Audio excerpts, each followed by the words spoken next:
É um processo que varia conforme aquilo que o escritor está fazendo, né? Se, por exemplo, ele está escrevendo para o jornal, né? Que é uma coisa que hoje em dia muitos escritores fazem, eu também.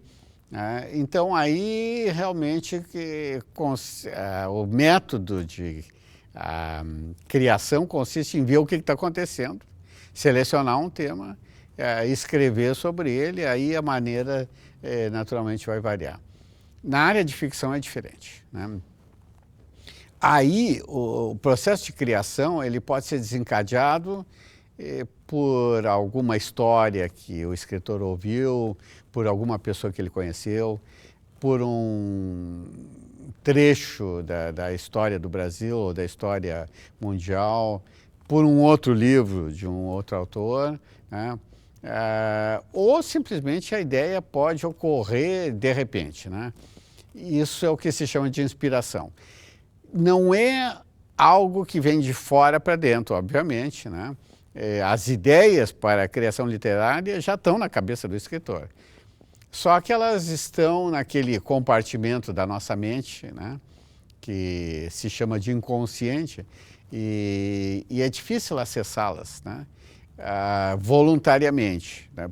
Porque nós não temos controle sobre nossas fantasias, né? Quando nós sonhamos, por exemplo, e sonhar é algo assim que tem muito a ver com o processo de criação literária, nós não temos condições de fabricar os nossos sonhos, né? Eles é que surgem diante de nós, né? Como uma visão inesperada, surpreendente de alguma coisa que nós sabemos que tem a ver com a nossa vida, mas nós não sabemos como é que isso tem a ver com a nossa vida, né? E o processo de criação literária tem muito em comum com isso, né? Só que não é um processo inconsciente. Ele começa inconsciente, mas ele tem que ser mediado pelo consciente. Quer dizer, não basta ter uma ideia, não basta ter um insight, né?